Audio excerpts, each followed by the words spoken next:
From above, the island of Little St. James glitters in the turquoise waters of the U.S. Virgin Islands. Tourists saw it as a billionaire's paradise. The survivors knew it as Pedophile Island.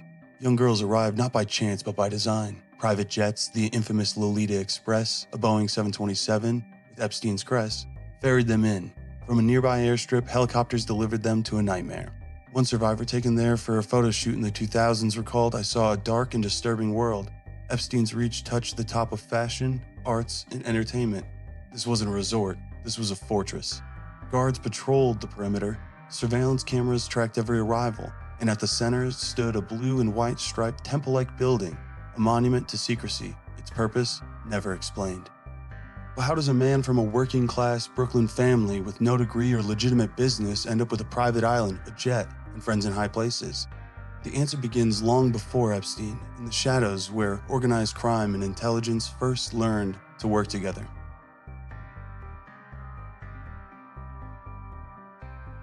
For us to understand Epstein, we first have to understand the system that built him. His operation wasn't unique. It was the latest evolution of a network that merged organized crime with intelligence decades earlier. In the 1940s, the National Crime Syndicate, led by Meyer Lansky and Lucky Luciano, partnered with U.S. intelligence. During World War II, naval intelligence used mob connections to secure the New York waterfront. After the war, that partnership expanded globally, with intelligence and organized crime working hand in hand. By the 1980s, the system had matured into what journalist Danny Casolaro called the octopus, a shadowy web linking agencies, mafia bosses, and corrupt politicians. Casolaro was investigating this when he was found dead in his West Virginia motel in 1991. His wrists were slashed and papers were missing. He had told friends he was close to exposing the biggest story of his life. At the center of his work, the Promise scandal. The Justice Department had stolen surveillance software from a company called Inslaw, added hidden backdoors, and sold it worldwide, allowing U.S. intelligence to spy on governments and banks. Distribution ran through channels tied to both organized crime and Israeli intelligence. When Jeffrey Epstein began climbing New York's social ladder, he wasn't inventing something new. He was stepping into a system that already weaponized blackmail on a global scale. His role was simple: update the playbook for a new era and become the most protected player. Jeffrey Edward Epstein was born in 1953 in Coney Island, Brooklyn. His father worked for the Parks Department. His mother was a school aide. He briefly studied math and physics at Cooper Union and NYU, but he never graduated. Yet in the mid-1970s, Epstein landed a teaching job at the prestigious Dalton School, where New York's elite send their children. The headmaster, Donald Barr, the father of future Attorney General William Barr, presided over the students, like the son of Senator Jacob Javits and the daughter of banker John Gutford. Bear Stearns chairman Alan Greenberg noticed Epstein's charm and hired him as a trader. But Epstein's true breakthrough came with Leslie Wexner, founder of Victoria's Secret's parent company, The Limited. Wexner was part of the secretive mega group. Wealthy businessmen like Edgar and Charles Bronfman, whose ties to Israeli intelligence ran deep. Wexner didn't just hire Epstein. He gave him control of his fortune and even sold him a Manhattan townhouse for $1. By the early 1980s, Epstein was a special limited partner at Bear Stearns, specializing in tax avoidance schemes for billionaires. His wealth grew, and so did his access to power. Like promised before him, Epstein wasn't just about the money. He was about leverage, and he was perfecting it. Epstein wasn't climbing alone. He was being groomed by men who understood that in the right hands, secrets are more valuable than money. The dinner parties and private events Epstein held weren't just gossip sessions for socialites. They were a marketplace of influence. Guests ranged from presidents and princes to university presidents, financiers, and cultural gatekeepers. Bill Gates, Donald Trump, Prince Andrew, Larry Summers, Leon Black, Glenn Dubin all moved through Epstein's orbit. His reach into fashion, arts, and science let him cultivate a credibility and cover. Even Stephen Hawking visited Little St. James. But Epstein's public persona belied a darker business model. Investigators found thousands of labeled CDs and hard drives, safes, and meticulously organized records, evidence suggesting a deliberate collection and cataloging of compromising material. And that inventory looked less like a private collection and more like intelligence files, with names, dates, locations, cross-references, exactly the sort of material that could create leverage over powerful people. Epstein's world looked modern, but it echoed an older script. To see where the money, tradecraft, and protection first converged, we first need to look at Robert Maxwell, a media tycoon, alleged spy, and man whose death left a trail of missing millions. Epstein's Palm Beach mansion functioned like a recruiting hub. The operation began in plain sight. Malls, high schools, social spaces where vulnerable teens could be found. Recruiters, who were often women working for Epstein, most infamously being Ghislaine Maxwell, or other former victims turned recruiters, approached teenagers with promises of quick cash, modeling gigs, or career help. A single offer for a massage could become a weekly ritual of abuse. Victims were paid in small sums, then pressured and shamed and groomed into recruiting others. The survivors of this abuse described a pyramid of exploitation. Girls were paid modest amounts for sexual acts, then encouraged to coerce to recruit friends. Money, praise, and the illusion of opportunity created dependence, while Epstein and his inner circle converted the dependence into a renewable supply of victims and allegedly compromising material. Police accounts from Palm Beach in the mid-2000s described a revolving door of underage females entering Epstein's home, testimony that would form the basis of his later federal investigation. The system was simple yet effective. Victims became recruiters, and silence was bought in cash. But then law enforcement finally closed in. What happened next revealed just how far Epstein's protection really stretched. By 2006, Palm Beach detectives had dozens of sworn statements describing a systematic operation. The case that reached federal prosecutors looked like it was the beginning of a long public reckoning. Instead, Epstein assembled a high-powered legal team, top defense lawyers, political operatives, and behind-the-scene negotiators. The result was a secretive non-prosecution agreement in 2008. Epstein pleaded to 2 state counts of solicitation of prostitution, served 13 months with extensive work release privileges, and received broad immunity protections for unnamed co-conspirators. Victims were not fully informed of this deal, some only learned years later. The agreement shocked many legal observers. It raised questions about prosecutorial discretion, political pressure, and the role of influential defenders in shaping outcomes.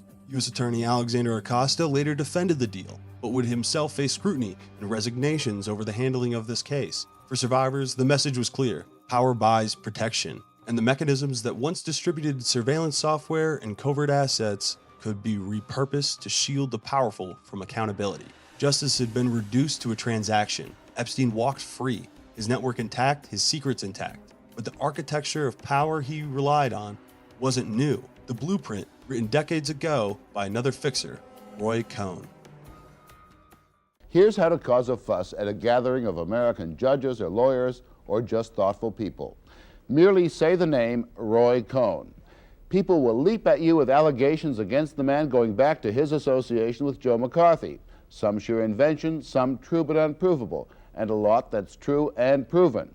Before Epstein, there was an earlier master of secrets, Roy Cohn. As chief counsel to Senator Joseph McCarthy during the Red Scare, Cohn perfected the art of using hidden truths, real or fabricated, as weapons. His career became a study of leverage, prosecuting Julius and Ethel Rosenberg, advising Donald Trump, and maintaining a Rolodex of compromising material on political and business elites. Cohn allegedly hosted blackmail parties in New York where politicians and businessmen were lured into compromising situations. Intelligence agencies have long used the same tactic known as a honey trap. In 2017, Lebanese actor Ziad Itani described how Mossad operatives used a fabricated love affair to frame him as a spy, a modern echo of the method's enduring effectiveness. Epstein, like Cohn before him, seems to have realized that secrets, once recorded, could buy a kind of untouchable status. Epstein had perfected Cohn's methods, but unlike his predecessor, he would not die quietly. His empire was about to face its greatest test. When Alex Acosta claimed Epstein belonged to intelligence, it wasn't speculation. It was confirmation of what investigators had long suspected. Epstein's operation bore all the hallmarks of a sophisticated intelligence asset. But to understand how deep this went, we still must examine further the network that created him. Ghislaine Maxwell's father, Robert Maxwell, wasn't just a confirmed Mossad asset. He was central to one of the most sophisticated intelligence operations of the 20th century. Maxwell's media empire served as a cover for technology transfer operations, moving cutting-edge software and hardware to Israeli intelligence.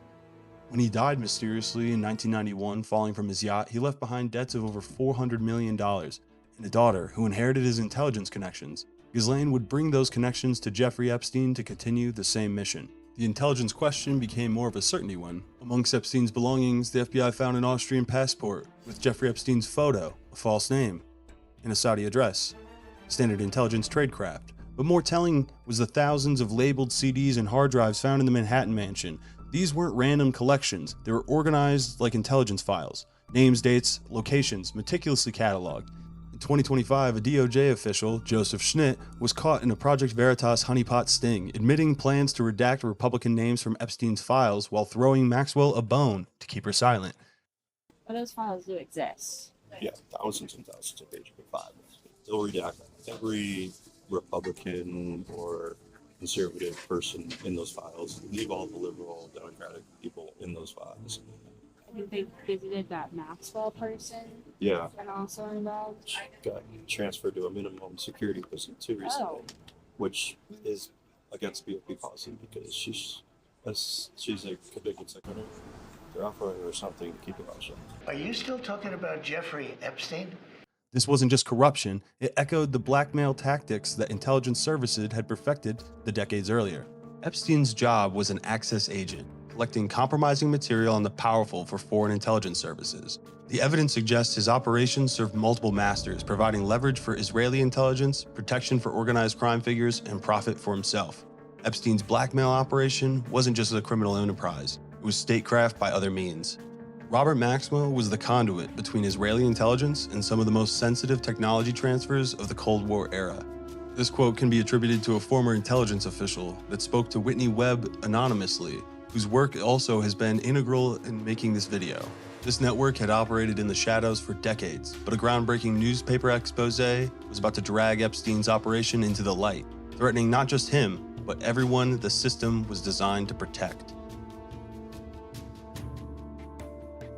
In 2018, Julie K. Brown's Miami Herald series Perversion of Justice gave a voice to over 60 survivors who detailed Epstein's abuse in heartbreaking clarity. The articles exposed the 2008 plea deal leniency, political pressure behind it, and the betrayal of the victims left in the dark. Public outrage rightfully exploded. Politicians from both parties demanded investigations. Survivors, silenced for years, saw a path finally to justice. Surprisingly enough, under William Barr, the Justice Department reopened the case. Prosecutors in New York, led by Jeffrey Berman, prepared new charges. Epstein's empire of power was crumbling, and the world was watching. Then in July 2019, the FBI raided Epstein's Manhattan mansion, the one that he got from Leslie Wexner for just $1, uncovering not just evidence of abuse, but a meticulously organized blackmail operation we had suspected all along.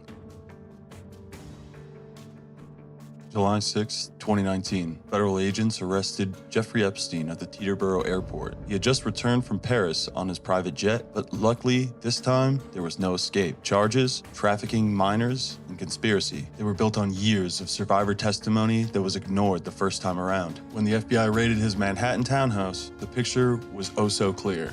Agents found piles of cash, diamonds, the earlier mentioned fake passport, thousands of images, nude underage girls, a sex doll hanging from a chandelier. The Justice Department announced that Epstein's crimes were worldwide. Survivors came forward in droves, and justice finally seemed possible. But in the shadows, alarm bells were ringing. If Epstein talked, what secrets might he reveal? And whose careers or governments might he collapse? With Epstein back behind bars, survivors prepared for their day in court. But before they could face him, someone or something made sure he would never speak again.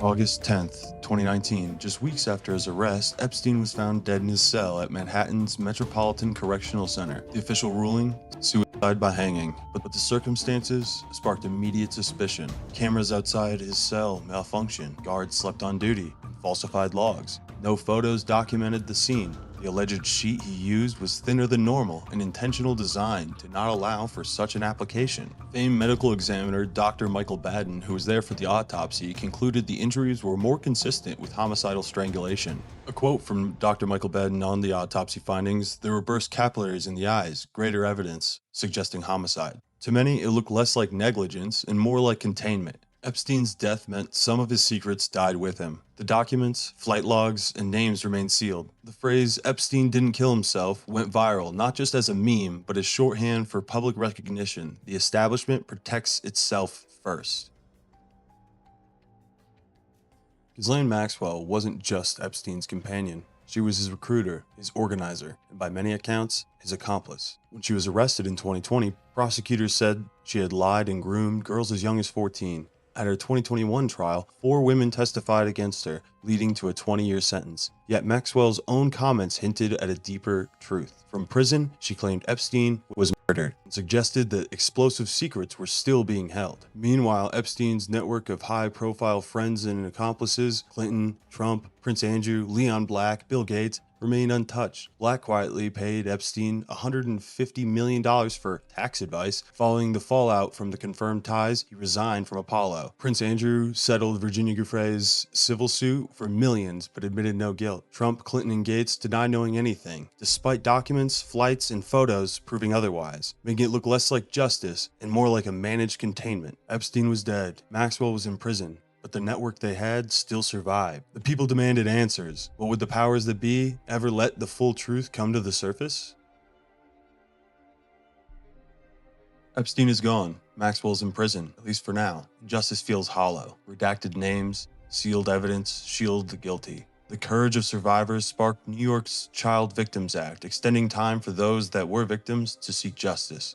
Today, Epstein's name has become cultural shorthand for corruption too big to prosecute. We know the establishment worked to protect him. We know intelligence, finance, politics were all intertwined. We know Epstein's files form a chain that runs deeper than any one man. From an FBI memo released in July 2025 on the review of the Epstein files, they said, and I quote, "This systematic review revealed no incriminating client list. There was also no credible evidence that found Epstein blackmailed prominent individuals as part of his actions. We did not uncover evidence that could predicate an investigation against uncharged third parties. Consistent with prior disclosures, this review confirmed that Epstein harmed over 1,000 victims. After a thorough investigation, FBI investigators concluded that Jeffrey Epstein committed suicide in his cell at the Metropolitan Correctional Center in New York City on August 10, 2019.